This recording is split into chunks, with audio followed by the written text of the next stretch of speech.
Hi hello CBE super கிச்சன்லேருந்து நான் இன்றைக்கி நம்ம பார்க்க போகிறது என்னென்னா தம் பிரியாணி தான் பார்க்க போகிறோம். சிக்கன் தம் பிரியாணி 6 கிலோ சிக்கன். இதில் வந்துட்டு பார்த்திங்கன்னா மிளகாய்த்தூள், மஞ்சத்தூள், லைட்டாக உப்பு இதெல்லாம் சேர்த்து கொஞ்சம் கொஞ்சமாக தான் போட்டு ஆட் பண்ணி நாங்கள் மேக்னேட் பண்ணி வச்சுருக்கோம். ஒரு கைப்பிடி அளவு புதினா, கொத்தமல்லி, இஞ்சி பூண்டு பேஸ்ட், மீடியம் சைஸ் தக்காளியில் ஒன்று அதை வந்துட்டு இந்த மாதிரி கட் பண்ணி வச்சுருக்கோம். 4 பச்சை மிளகாய், மீடியம் சைஸ் பெரிய வெங்காயம் வந்துட்டு 2 இந்த மாதிரி பொடி பொடியாக கட் பண்ணி வச்சு, கொஞ்சமாக வந்துட்டு சின்ன வெங்காயத்தை அதையும் இந்த மாதிரி கட் பண்ணி வச்சுருக்கோம். லெமன், அரிசி வந்துட்டு பார்த்திங்கன்னா நாங்கள் இந்த டம்ளரில் ஊற வச்சுருக்கோம். அது வந்துட்டு 400 கிராம் வரும் ஊற வச்சுருக்கோம். பாஸ்மதி ரைஸ், பட்டை, கிராம்பு, சோம்பு, பிரியாணி இலை, 2 ஏலக்காய்த்தூள், மல்லித்தூள், தயிர். வாங்க எப்படி செய்யலான்றதை வீடியோக்குள்ளே போய் பார்க்கலாம். அப்புறம் நெய். அடுப்பில் அந்த மாதிரி பெரிய குக்கர் வச்சுருக்கேன். இதில் தேவையான அளவு எண்ணெய் ஊற்றிக்கிறோம். 50 கிராம் 50 ml எண்ணெய் ஊற்றிருக்கோம். அப்புறம் இப்போ வந்துட்டு ஒரு ஸ்பூன் நெய் ஆட் பண்ணியிருக்கோம். நெய்யும் எண்ணெயும் நல்லா சூடேறிட்டோம். சூடேறிச்சு. இப்போ வந்துட்டு பட்டை, லவங்கம், ஏலக்காய், சோம்பு, பிரியாணி இலை இது எல்லாமே ஆட் பண்ணியிருக்கோம்.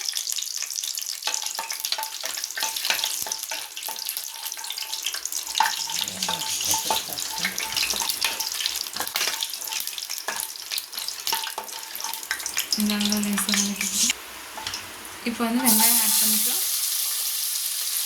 வெங்காயம், கருவேப்பிலை,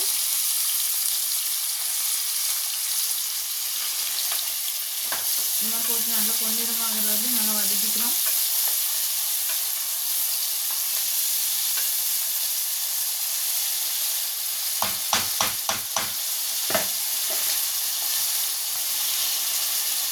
இந்த அளவுக்கு கோல்டன் ப்ரௌன் கலரில் நல்லா வதக்கிக்கணும். இப்போ வந்துட்டு தக்காளி ஆட் பண்ணுறோம். பச்சை மிளகாய் ஆட் பண்ணிக்கிறோம்.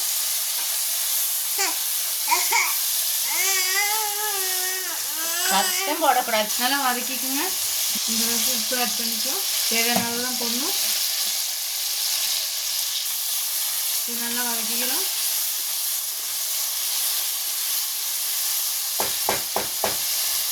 தக்காளி இந்த மாதிரி ஜூஸியாக வர அளவுக்கு நல்லா வதக்கிக்கிறோம். இஞ்சி பூண்டு பேஸ்ட் ஆட் பண்ண போகிறோம். 4 ஸ்பூன், நல்ல பெரிய ஸ்பூன் 4 ஸ்பூன் ஊற்றிக்கும். நம்ம எதுக்காக வெங்காயம் இப்போ வதக்கும் போது நம்ம இஞ்சி பூண்டு பேஸ்ட் ஆட் பண்ணலன்னா அப்போ வந்து அடி பிடிக்கும். அந்த ஒரு காரணத்தால் தான் வந்துட்டு நம்ம இஞ்சி பூண்டு பேஸ்ட் அப்போ ஆட் பண்ணாமல் இப்போ ஆட் பண்ணுறோம். இது நல்லா வதக்கிக்கிறோம். அடுப்பு லோ ஃப்ளேமில் தான் இருக்கணும், ஹை ஃப்ளேமில் இருக்கக்கூடாது.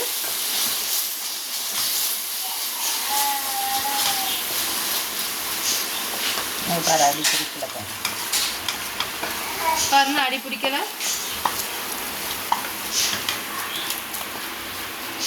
அளவுக்கு அடி பிடிக்காமல் வந்திருக்கு. இதுக்காக தான் நம்ம அப்போ ஆட் பண்ணாமல் இப்போ இஞ்சி பூண்டு பேஸ்ட் ஆட் பண்ணியிருக்கோம்.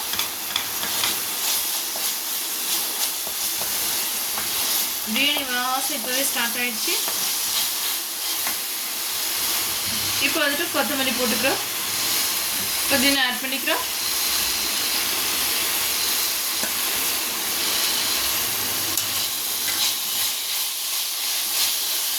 இதெல்லாம் போட்டு நல்லா வதக்கிக்கிறோம். இப்போ வந்துட்டு மிளகாய்த்தூள் போடுறோம்.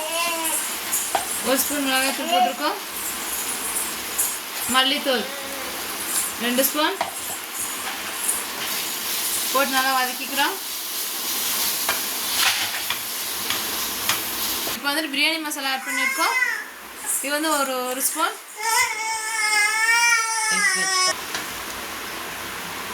பாருங்க, இந்த அளவுக்கு வதக்கியிருக்கோம். 50 கிராம் வந்து நம்ம வந்து தயிர் ஆட் பண்ணிக்கிறோம். போட்டு நல்லா கிளறி விட்டுக்கிறோம்.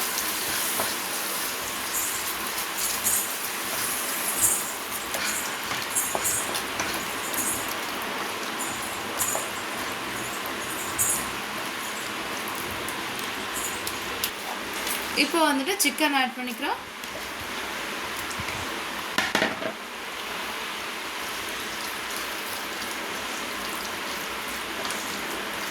போட்டு நல்லா பரட்டி விட்டுக்கோங்க.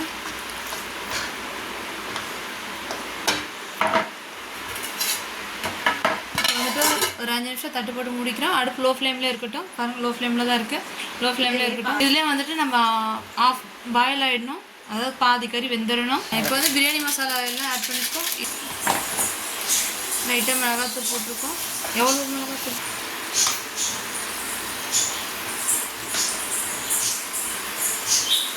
இப்போ வந்து பார்த்தீங்கன்னா நல்லா கலந்து விட்டுக்கிட்டு இப்போ உப்பு காரம் இந்த ஸ்டேஜில் பார்த்துருக்கணும். உப்பு வந்துட்டு 1% வந்து அதிகமாக தான் இருக்கணும். அதுக்குன்னு ரொம்ப அதிகமாக இருக்கக்கூடாது. உப்பு காரம் தேவைன்னா நீங்கள் போட்டுக்கலாம். எங்களுக்கு வந்து காரம் அதிகமாக வேணுன்றதால நாங்கள் காரம் சேர்த்துருக்கோம். அப்படி லெமன் புழிஞ்சு விட்டுக்குங்க. ஒரு 2 ஸ்பூன் லெமன் சாறு புழிஞ்சு விட்டுக்கிறோம்.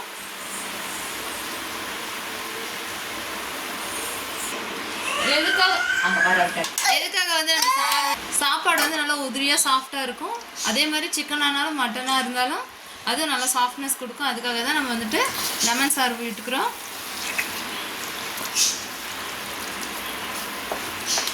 நம்ம மசாலாவுடைய தண்ணியும் பார்த்து நம்ம சரிசம அளவு ஊற்றிக்கிறோம். இப்போ வந்து நம்ம இந்த டம்ளரில் 1 டம்ளர் தண்ணி ஊற்றுறோம். பாருங்க, இந்த பெரிய டம்ளரில் நாங்கள் 1 டம்ளர் தண்ணி ஊற்றுறோம். அதில் ஒரு 3/4 பங்கு தண்ணி. இப்போ வந்து 3/4 பங்கு தண்ணி ஊற்றிக்கிறோம். ஒரு பாத்திரத்தில் வந்து கொஞ்சமாக தண்ணி வச்சுக்கோங்க. எதுக்காகனா தண்ணி திடீர்னு பத்தலைன்னா இந்த சுடுதண்ணி ஊற்றிக்கிறோம். பச்சை தண்ணி ஊற்றக்கூடாது. அதுக்காக தான் நம்ம சுடுதண்ணி வேணுன்றதுக்காக தான் சுடுதண்ணி வச்சுருக்கோம். பத்தாத பட்சத்துக்கு தான் நம்ம அதை ஆட் பண்ணுறோம். இப்போ வந்து இது நல்லா கொதி வரட்டும். பாருங்கள், இது கொதி வந்துருச்சு. இப்போ வந்துட்டு நம்ம அரிசி ஆட் பண்ண போகிறோம்.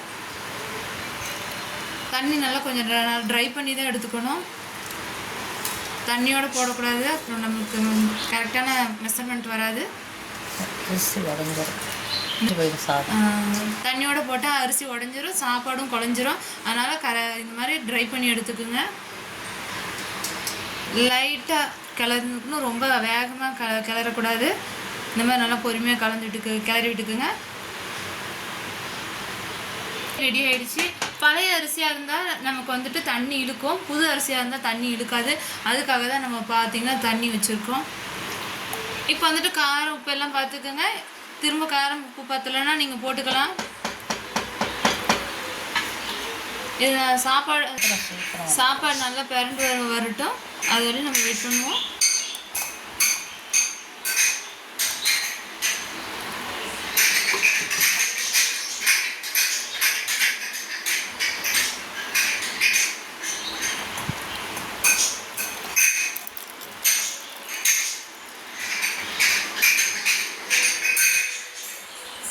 நம்ம ஒரு பக்கம் பார்த்திங்கன்னா தம் போடுறதுக்காக தோசைக்கல் வந்துட்டு ஹீட் பண்ணுறோம். இரும்பு தோசைக்கல் தான் இருக்கணும். நான்ஸ்டிக்னால் சீக்கிரம் அடி பிடிச்சிரும்.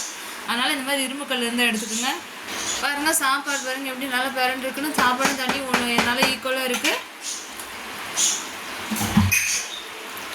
இப்போ வந்துட்டு அந்த ஒரு கைப்பிடியிலேயே நம்ம புதினா கொத்தமல்லி கொஞ்சம் எடுத்து வச்சுருக்கோம். அது வந்து நாங்கள் இப்போ ஆட் பண்ணிக்கிறோம். நெய் ஆட் பண்ணிக்கிறோம்.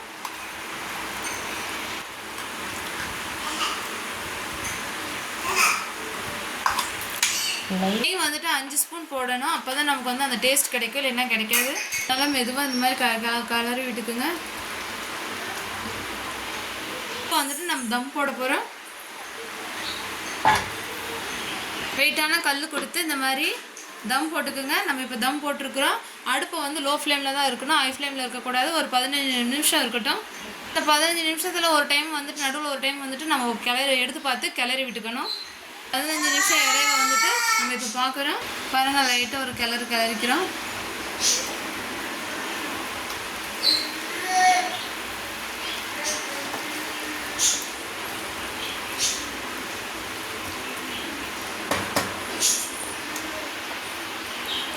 அது எதுக்காகனா இந்த மசாலாலாம் கோட்டிங் கரெக்டாக வரட்டும். அதுக்காக. இல்லைன்னா ஒரு பக்கம் அதிகமாகவும் ஒரு பக்கம் கம்மியாகவும் இருக்கும்.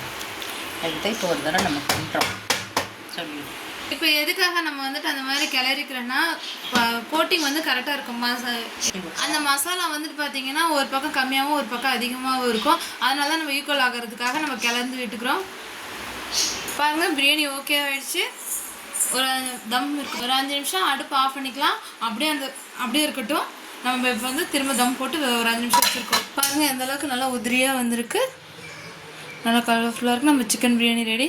சிக்கன் தம் பிரியாணி நம்ம சேனல் எந்த அளவுக்கு சாஃப்டாக வெந்திருக்கு பாருங்கள். வாங்க சாப்பிட்லாம்.